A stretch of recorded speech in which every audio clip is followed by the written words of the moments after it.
Hello and welcome to Mould Kit Stuff and part 4 of our Cromwell build. So we've got it primed, and in this video we'll be getting it painted, getting the wheels on, getting the tracks on, getting the decals on, and might even get the weathering done.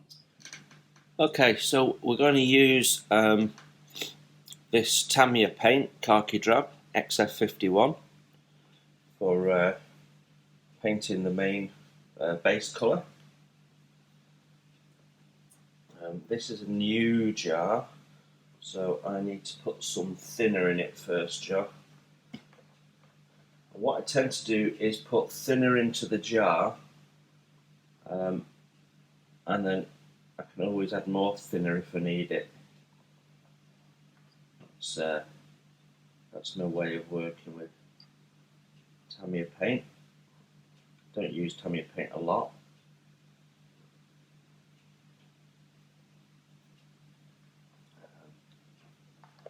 Just because I don't find it the best paint for brushing, personally. So I have my airbrush set up with a dual feed, so that I can have two different needles. I find that helpful. So the needle in there is a 0.4, and I have a 0.2 needle in my other airbrush. So they're both attached. So the advantage of that is I can quickly change brushes as I need to. So I think we're going to start with underneath the hull.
I think we are job done. So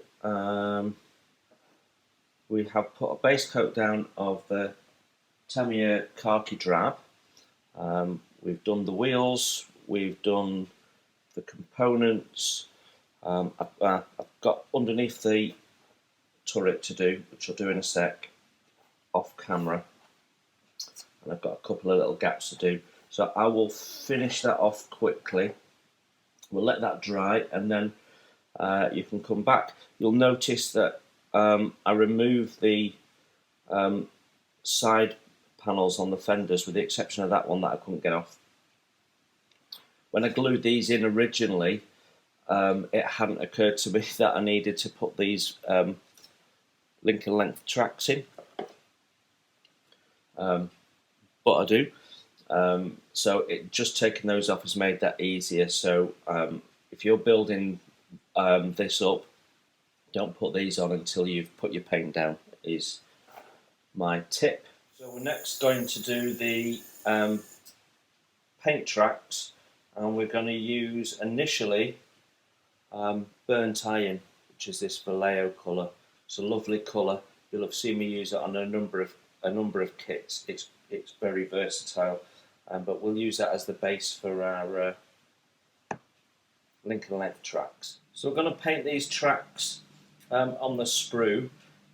It's much easier to handle them that way. I'm not too worried about paint not being on the connection points, because it's easy to touch up on the one hand, and we're not going to have this in showroom condition, so there'll be some weathering going on. So one way or another,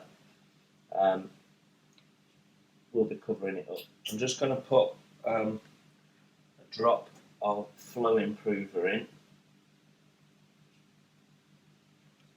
That will just help ensure that we're not getting any drying on the needle as we paint, and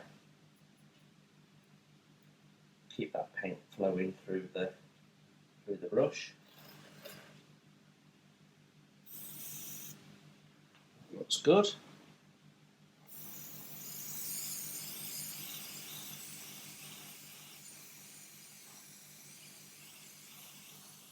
So as you can see, we've now got the khaki drab paint down, and that's been allowed to dry and cure, and we've progressed the other parts as well. We've started to do the tyres on the wheels, which we've done in Vallejo's Tyre Black. So I'm just going to do the fire extinguishers next. You can see I've base painted them in yellow. That's gone down over the olive drab that was sprayed down generally anyway. What I find is that red just seems that little bit brighter if you paint it over a red, over a yellow. And then if it ends up a little bit too bright, we can always dumb it down with a dark wash. So there you go. It will need a second coat. I've got some thinner in this one, so what we'll do is we'll just thin it down a little bit more for the second coat, and that should just even out any unevenness in the paint finish that we've put on with the paintbrush. I've put some clear gloss varnish down ready for the decals. It's going to be interesting to do the one on the back of the turret there. That is going to be interesting. We'll have a go though. Right, before we put the wheels on, I need to deal with the underside of this. So I'm going to use this Vallejo Splash Mud, which is a light European colour. Seems about right, doesn't it, considering the likely theatre of operations. And we're simply going to drag the toothpick across to make the bristles flicker. So we'll show you on the underside.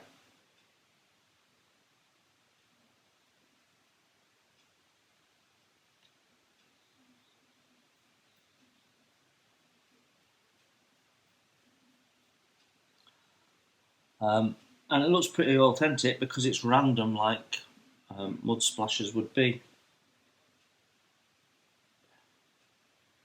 We'll load up the toothbrush, and we're going to do down these side plates.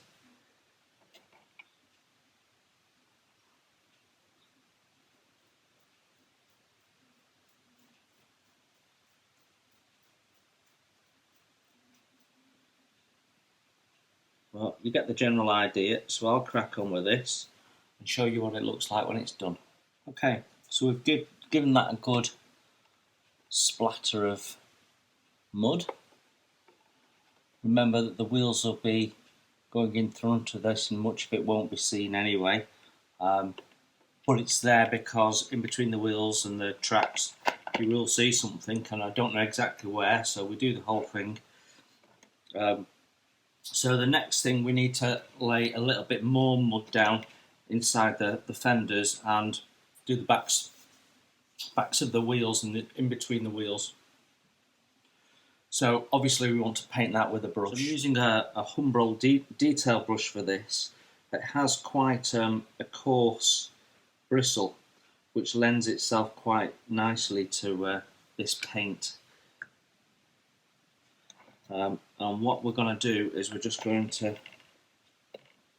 dapple it into the inside of the fender, like so. And I'm started at an area that I know is going to be covered so that I can just prove my technique to myself.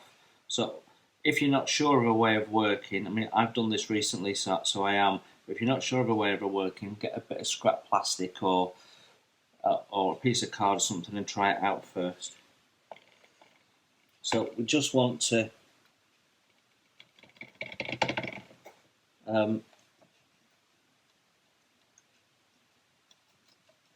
increase the volume of mud where the tracks will have been dragging it through, and it will have flickered off a lot into the top of that. There we go.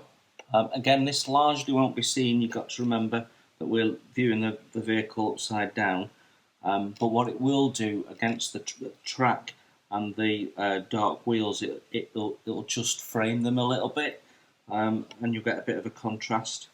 So yeah, so we need to get the decals on this before we do anything else. I need to finish painting the wheels, then we can put the wheels on, and we need to sort the tracks out as well.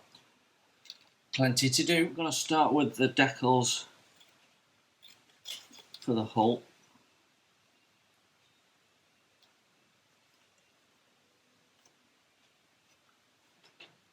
So the front of the vehicle has more decals on than any other part.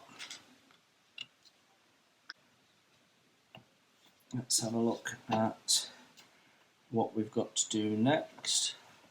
So I've gone okay, starting to bring it to life a little bit. Okay, I've got the decals on the main body. Have to say, I'm not very impressed with the decals. They're not Airfix's usual standard.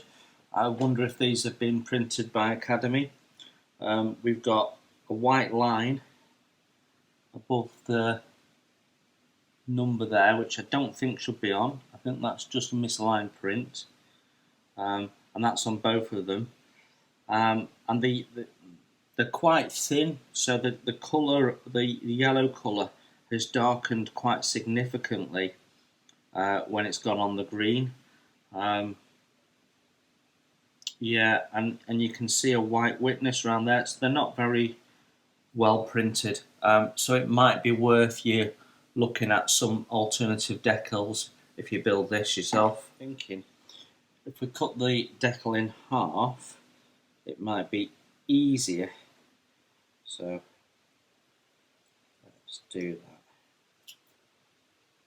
I will put 1/2 in. That way, that rather than trying to go all the way over, it'll conform to the sides, and we can touch up the top with some white paint, and then basically show that as scratched or worn off, maybe. We'll put the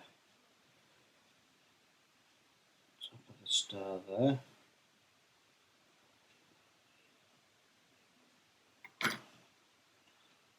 I'm just going to flatten it out. I'm just using water at this stage, so I don't want the decal being softened until I'm ready. So that is around about right.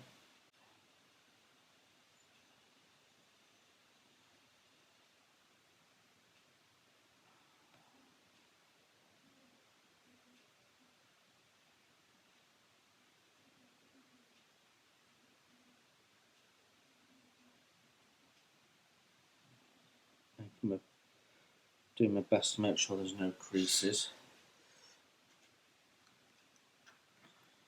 Okay, let's see how this one's doing. Yeah, that one's ready too.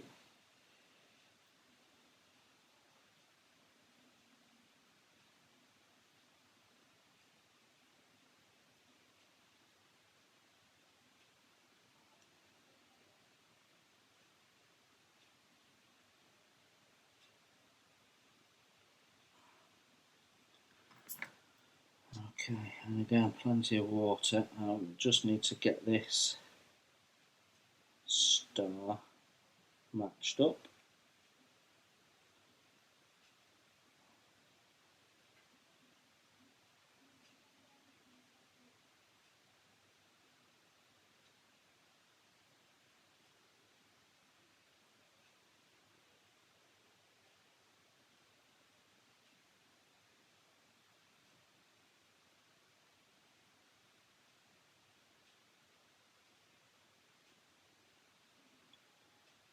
There we go.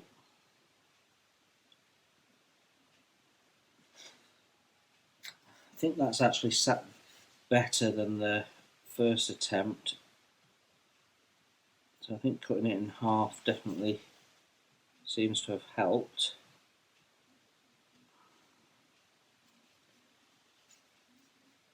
So I think what we're going to do is we're going to let that dry naturally. We're not going to soften it, and then we're going to do some cutting before we soften it. So we'll cut around that bolt, top and bottom, put some pinholes in around this plate at the back, and then we'll soften it and let it settle down, see how that goes. Oh, that was fun, wasn't it? Okay, so my decal has gone down really well. Cutting it in half is definitely the way to go. It's settled very well on the sort of big rivet heads. I'm guessing that's what they are anyway. These decals are very, very thin and look really good when on, although they are a bit opaque.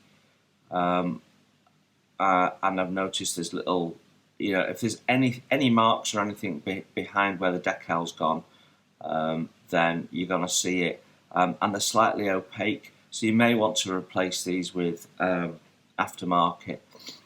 Well, what I'm going to do is I'm going to just touch up the white where we need to and smarten it, and then hopefully when that's weathered you're not going to notice that.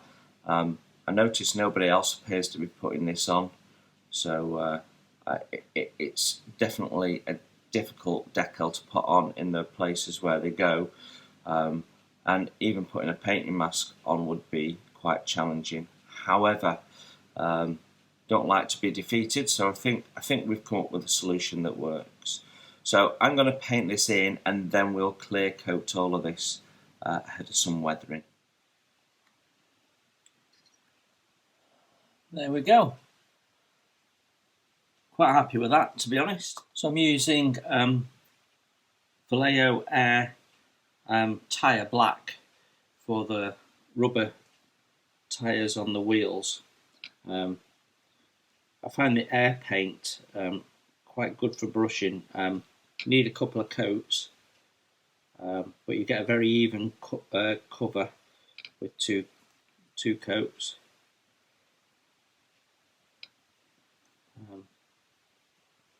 And it Vallejo paint brushes beautifully.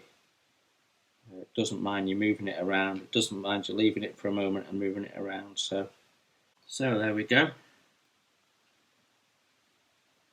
That's the wheels. The hubs were painted in that khaki drab, the Tamiya paint, and then I've been given a clear coat, a matte coat, clear coat, Humbrol. So I can't use oil-based washers on that. They don't like it. So we'll be doing some acrylic washers on that. So I'm going to get the rest of these wheels done, and then we can have a look at how we're going to put that together. Right then, I have my tank assembled. I've done a pin wash. We've got a bit more weathering to do yet, but we're now at the point we've got the turret in place in its final position. We've got the wheels now on. We've done some splattering in the background, and we've done a little bit of a mucky wash on the hubs, but that's largely going to disappear when we put some dust down.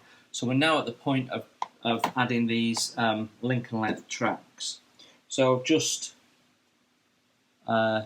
taken off an individual link and one of the lengths, and what I'm finding is the fit is beautiful, nice and tight, easy to manipulate, so I'm not envisaging any issues with that. So I'm just going to dig the instructions out and find out how I need to go about this. So the instructions have shout outs for the different part numbers to make it easy to understand what you need to be doing with the two long lengths on the top and bottom, which isn't giving you any sag. I imagine there would have been some sag, particularly by the time it got to this middle wheel. So you could carefully cut this apart, but I think I'm just going to do it as per the kit instructions. But yeah, let's crack on with that and see what that looks like. So I found it easiest to start with the drive wheel, because you've got the teeth there, which just are easy to glue against. And I'm just putting some liquid poly in. Otherwise it's a little tricky just to hold it in place while you're fitting.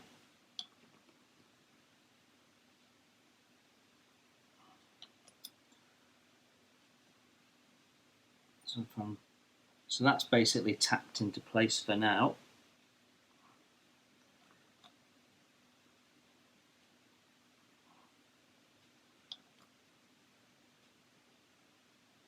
There we go.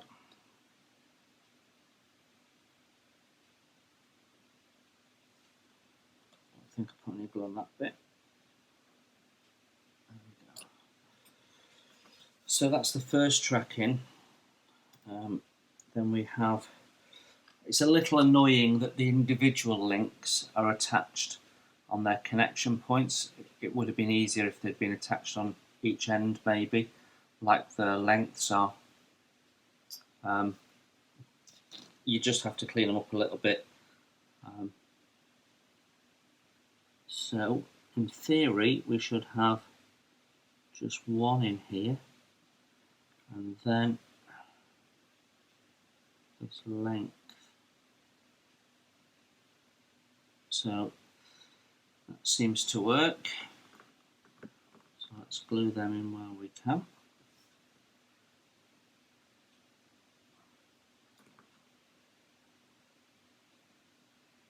Imagine how we used to get on before liquid poly. Okay, so then around each corner is individuals, and then we have a length at the top. So I'm going to take the length out, put that on the top, and then I'm going to cut all these out and we'll put them together. So I'll come back to you when I'm ready to stick them together. Right then, I haven't glued that top length into place. Obviously I need to align it with these individual tracks, and I'm starting with this tracks coming around the front wheel here, because these ones are, the individual tracks are male going into female, so it's easier for me to put them together that way.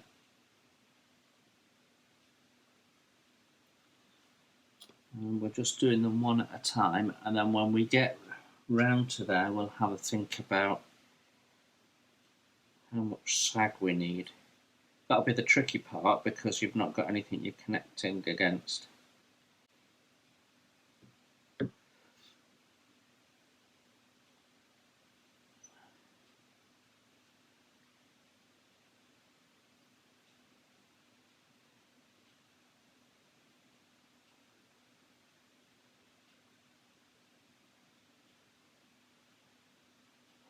forgotten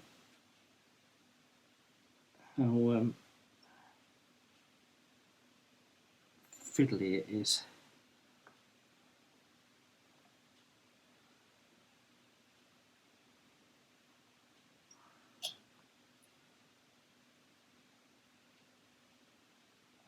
Right,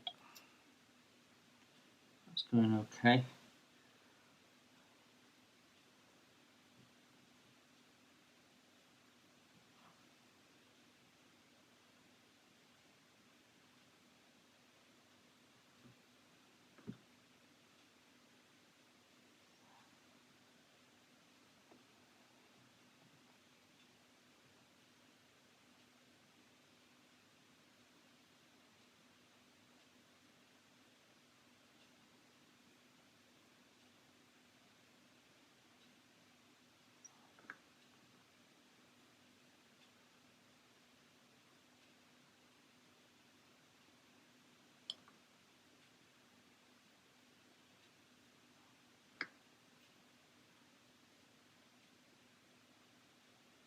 If you've not done link and length, individual track links before, the important thing is to make sure that on both sides they're pushed all the way home, otherwise they're crooked and they, at some point they won't line up.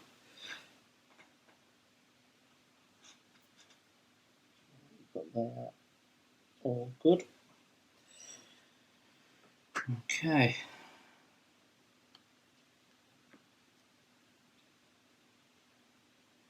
Let me get round the round to the top, and then we'll have a look at how we're going to meet this lot up. I might do that bit first. Yeah, what I'm going to do is I'm going to get this round to the top, and then I'm going to get this round to the top. So there we have it, link and length tracks in place. They've gone together really easily. Don't need any jigs or anything like that, so really happy. They just plopped in one after the other. The two most tricky points are where the links on the top of the track come off the idler wheel and the drive sprocket down onto the road wheels, but nothing major there at all. I think the length of track on the top could probably do with a little bit of sag in it, but perhaps doesn't quite show the weight of the tracks, but I don't know how taut these tracks were, so that could be the right look. Anyhow, they're on, they look good.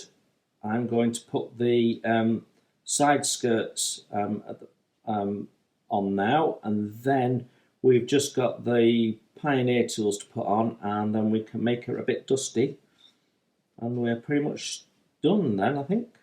Okay, so we've got our built up tank, and we're now really ready to put the dust on the lower part of the tank. But before we do that, I want to just put some scratching on this blade.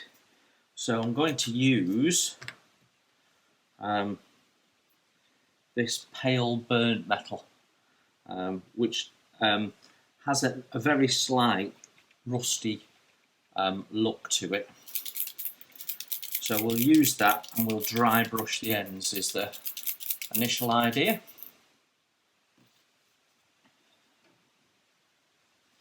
So I'm going to take most of the paint off.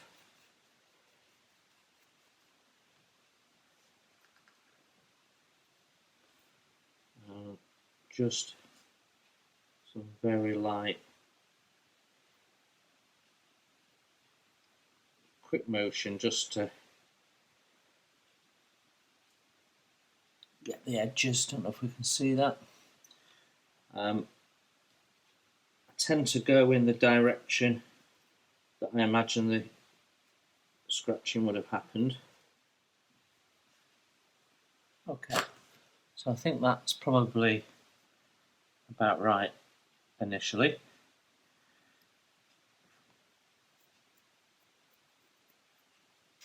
So that'll do for that. Let me clean my brush and we'll have a look at the next step. Next I'm going to do some additional scratching with a pencil.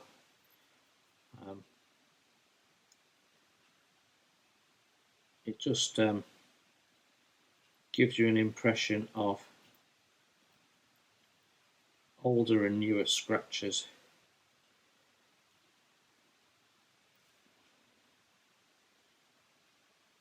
And it breaks up the dry brushing that we've just done a little bit. There we go. So that's that bit done.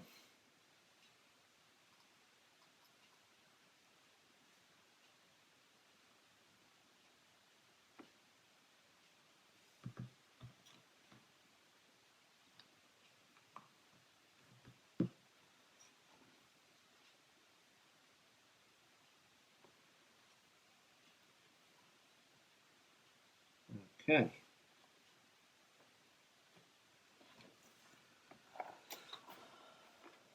That's her on with her blade, which I think looks pretty cool. So, next job is to add a little bit of chain. So I've got a length of chain here, and we're going to just drop it through one of these eyes, and then we're going to thread it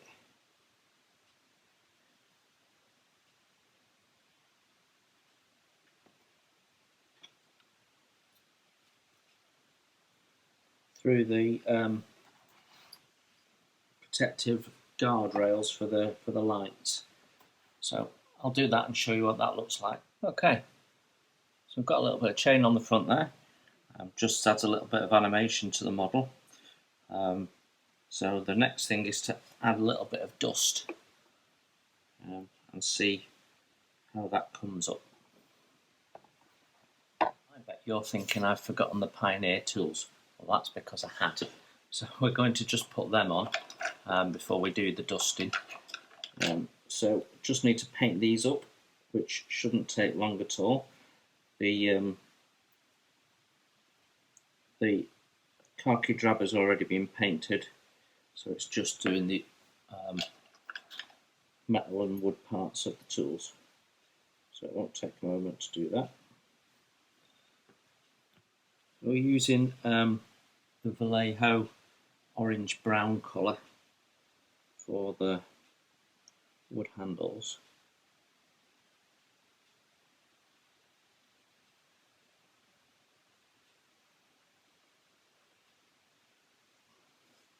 This colour looks very authentic once you put a little bit of a brown wash. So I'm going to use steel for the shovel and the pick head, and then we'll just darken that down a little bit afterwards. Okay, that's the shovel done, and the tools are done. That fits perfectly, as we would expect, because the build has worked really quite well.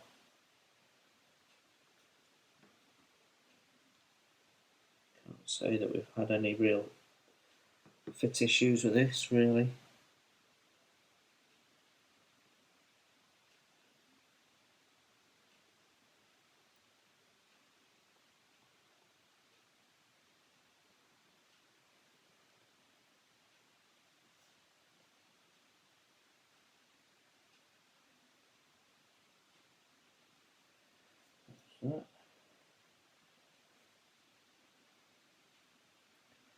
Last but not least, we'll put this little spade on.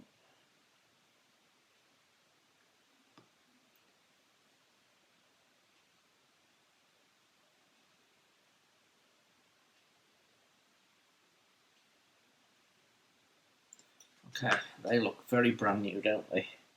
So we need to sort that out. Okay, we're going to use Tamiya's panel line colours to dumb these down a little bit.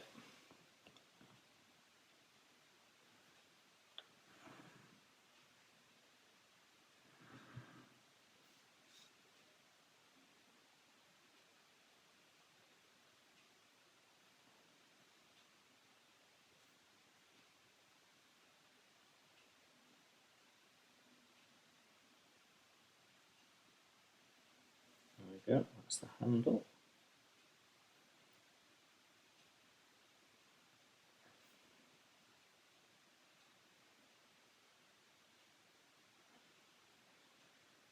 It just takes it down a couple of shades.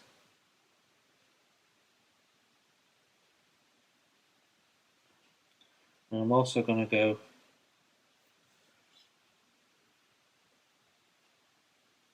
over the two bits that we painted steel in the brown as well. And then we're going to go and put some black over that. Possibly. Actually, it looks quite good with just the brown, if I'm honest. But going over it with this panel line, we take the shine off it.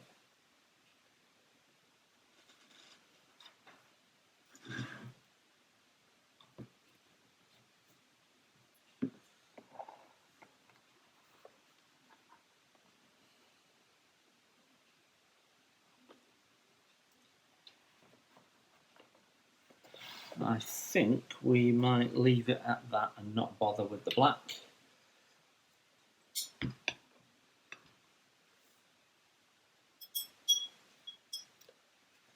Because I think that looks alright.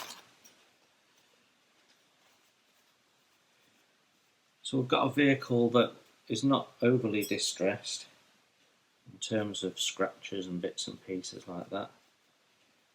Right then, time to get some dust on this, and we're going to use this enamel light dust, and I think what we're going to do is actually thin it down a little bit to start with, because I don't want it too heavy. So that completes the build of our Airfix 135 scale Cromwell tank, the new release tank. I hope you've got something out of the builds. The build videos which show you how this has gone together, which is generally really well. I think we all accept that this is a heavily involved academy kit in reality. However, it's nice to see Airfix wanting to bring out some British tanks, and let's hope that means we'll get some more British tanks and maybe some more of them obscure ones that don't come out very often, such as the Mark I Matilda and so on. So, it's a long time since I've built a tank. I quite enjoy putting this together. In reality, it was a lot easier than some tanks because it doesn't have an interior and it's simplified in some areas. But looks great when done. I'll leave you with some photographs. Thanks for looking in, everybody. Stay safe and I hope to see you all soon.